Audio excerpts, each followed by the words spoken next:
Welcome back to Mackie Tech, everybody. Today we're going to be delving into TrueNAS. Now, this is going to be my first exposure to TrueNAS besides watching YouTube videos. We're going to be putting it on the old Dell that I put Linux on in my other video when I was talking about Linux as another option for Windows 11.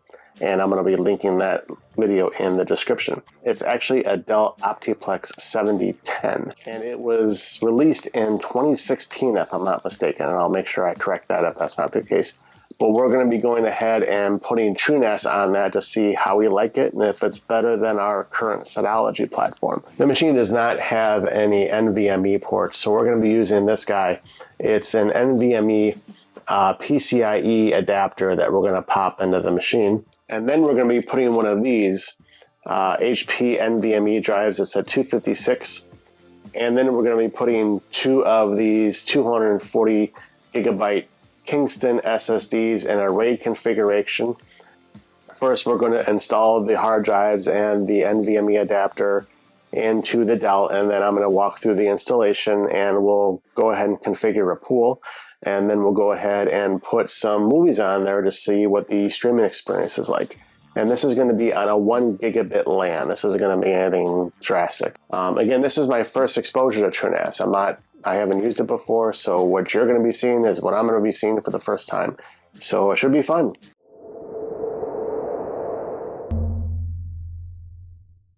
All right, so here we are at the Dell that we discussed earlier. This is certainly not a spring chicken. I got this in 2022, I think, but it was first released in 2013. It's an i7 chip here. It's got 16 gigabytes of RAM.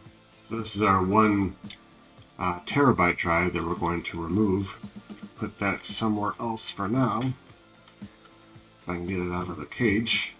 This is the other hard drive we're going to use. Is a 240 gigabyte. That's actually acting as our boot drive for right now. And we're going to use this Kingston here, which is a 240 megabytes. So we're going to pair these two bad boys up. Okay, so we're going to be putting in this Kingston.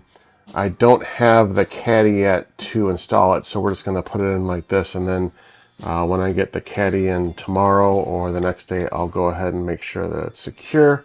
Okay, we'll just leave that like that, and then we're going to secure our NVMe drive to this first, and then we're going to go ahead and install it. Here's the NVMe drive that we're going to use. So we're just going to move this a little bit like this, just so we can have a little room to pop this on here.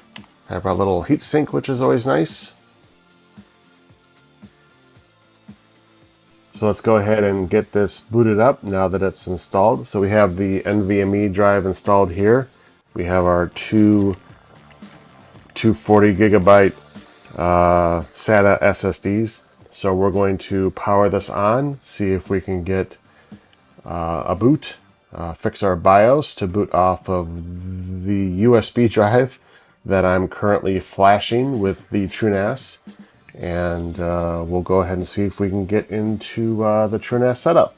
Okay, so we have put the 240 gigabyte SSD drive NVMe on this NVMe adapter. I tried it in 2 different PCIe slots. This guy, the blue one, and the black one on the end there. I was not able to make it a boot drive and not just make it a hard drive, but the BIOS would not pick it up as a boot drive. It just didn't even see it. We're gonna have to do a little tinkering, and I did find a web page online with instructions on how to modify the BIOS. The BIOS that's in here is the latest, so there's no other BIOS updates for this model because it is 10 years old. The other challenge we had run into is I wanted to use this Kingston as one of the hard drives, and as you recall, the other Kingston is already, the other 240 gigabyte is already in here, and that's mounted to this caddy, but there was no caddy with this computer that could house 2 SSDs. So I went on Amazon and got this little number here. This will support a 2.5 inch, but sort of a caddy converter, if you will,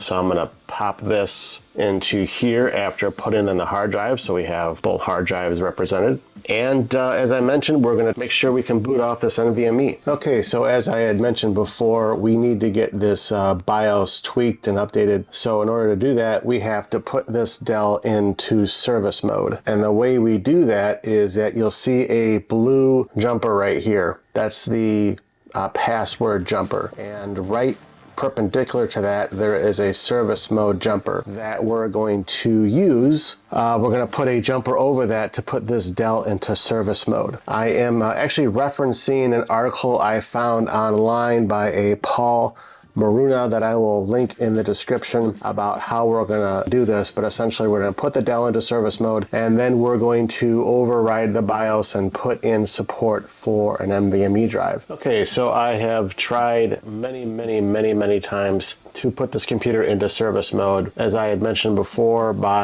there's a reset switch on the two jumpers on the motherboard that I pointed out before, and when I cover those jumpers to reset it to go into service mode, the computer just doesn't boot. I'm going to go ahead and, because I do want to get this video posted, I'm going to go ahead and just put the NVMe drive in there and use it as an additional drive and not boot off of it. I might monkey with this later and see if I can find a fix, but for now, as I mentioned, I just want to get this video posted to monkey around with TrueNAS, and then we'll go from there. So now TrueNAS is booting up off of my jump drive. Okay, so here we are at the installation menu.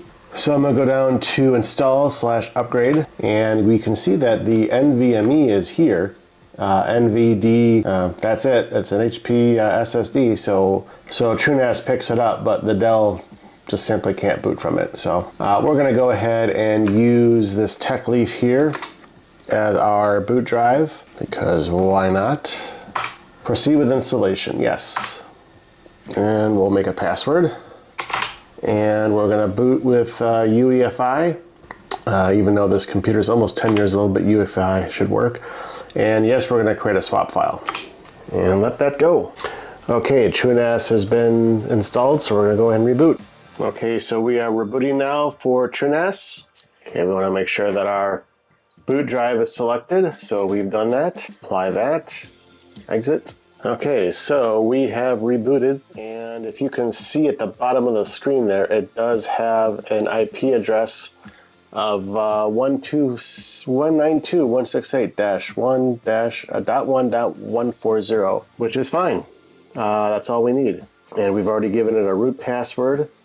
I don't think we have to configure anything else. Everything should be set. So we're gonna go ahead and jump over to a workstation and log in, and we're gonna get things set up. Okay, so here we are at the TrueNAS login. I'm gonna go ahead and enter my credentials for root. And so here we are at the dashboard. We have our system information here. We have our CPU usage, which is non-existent right now. Our 16 gigabytes of RAM, and here is our network interface here, 10 base or 1000 base T. So what I wanted to do is I wanted to do a quick test/install of my favorite media streaming service called MB. And MB, I recently put on my NAS, my Synology NAS, and I really liked it. It's very easy to organize your videos. It gives you a really cool sort of a home page that shows you your collections.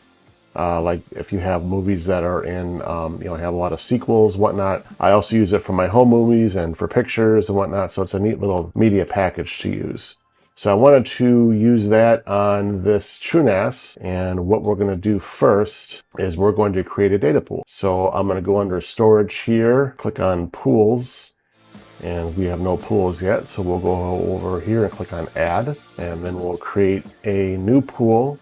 So create pool, and what we'll do is we'll go to this NVD, which is my NVMe drive. So click on that, and we're going to give it a name of, let's say, NVME. And we'll go ahead and click on force, yes, click on continue, create. And the contents will be retraced, that's fine. All right, so now we have a pool. And so what we'll do with that is we'll right click over here, and we're going to name this videos. And we'll leave all these as default. Actually, what I'm going to do is I'm going to share type, I'm going to change this to SMB. We're going to go over here to sharing, and we're going to click on Windows Share, Samba Share, so we can access this folder on our Finder under our Mac or under Explorer on Windows. And we'll click on Add in the upper right hand corner, and it's going to give us a path that we want, and we'll go over up to the top here for our mount point and go under our new, this is our new pool that we just created. So we'll click on this little drop down, and we'll click on this, and we'll click on video, and we're gonna give it the same name, default share permissions. That's fine, although there's a lot of different stuff we can do here. I'm not gonna worry about that just now. I'm just gonna use the defaults, and we'll click on submit, and we'll click on enable service. So it starts and enabled. Wonderful. Network. So now that we've created our share, I want to make sure that we have a gateway for our plugins to grab. So I'm going to go over to global configuration, and then under default gateway, I'm going to put in my default gateway and name it Unify. And I'll leave everything as it is default wise, because I am not nearly as proficient as I want to be on this yet. And what I'm going to do now is I'm going to create a quick user account. So I'm going to click on users, and I'm going to say my username is Smacky. Don't need an email. Let's also apply this to group, and let's go ahead and submit. Okay, now we're under official plugins right now, and we don't have MB yet. So I'm going to go up to the top here and click on community, and here are all the ones that we can grab. It's got Guacamole, which is really cool. I've used that before. Here is MB, so I'm going to click on the stable one, click on install. So it turns out that I need to update my TrueNAS Core to 13.3 because 13.0, apparently the plugins for that version are no longer being updated. So we have to update to a new version, or we can go ahead and put on TrueNAS Scale, which I'm not prepared to do just yet. So we went ahead and we clicked on here, download manual update for 13.3. And if we go back to TrueNAS, we're in the process of doing a manual update. So we'll wait for this and we'll be right back. So it turns out that I had to migrate from TrueNAS Core over to TrueNAS Scale because even on the different versions we tried of TrueNAS Core, we first tried 13.0 and then we tried 13.3. Both versions, it seems that TrueNAS doesn't officially support any type of plugins. They want you to either do a virtual machine or use a jail to activate these plugins, which was news to me. So I reluctantly went ahead and said, well, we'll go ahead and we'll try TrueNAS Scale. Migrating to TrueNAS Scale was actually pretty easy. It took about 10 minutes, and there is a very handy guide on the website about migrating methods, doing clean installs, doing upgrades, and there's actually a very handy guide they have on here. So if you're going from our releases right here, which was here's TrueNAS Core 13.3 release, which was the newest one we had put on there, you can actually do a install of 24.04.2.3, which is Dragonfish, and that's the one that I went ahead and I upgraded to. As you'll see here it says Dragonfish 24.04.2.3. I have to say I like the interface a lot better. It's a lot cleaner. There's actually apps now, so there is an app store that you can download stuff, and you see that I've already added my MB that we mentioned before. All of my data sets and all of my shares have been maintained. They have not moved or deleted, as well as my users. I created one user, and that is also still here. So that was a pretty pain-free process. My next project, which I'll do at some point in time, is going to be to upgrade from Dragonfish Scale over to Electric Eel, which is 24.10, and that'll give us the latest and greatest. As I mentioned, I also went ahead and added MB, and that installation was very, very quick and painless. And after I added that, I went ahead and I uploaded one of my movies that I have on my other NAS. The way we'll do that is I'm going to go ahead and connect to the share on TrueNAS, which is already populated in here. You can see it's SMB. Here's the IP address if you care to write it down. And I'll go ahead and enter my credentials for my user, and there is the folder. And there is the movie, A Few Good Men. So we updated that. I put that in there yesterday. And so if we go ahead and we look at our users again, we'll go back over to credentials and our local users. And here is Smacky. And if we look at the shares, here is the actual folder that I put the movie in, and it has the default share permissions.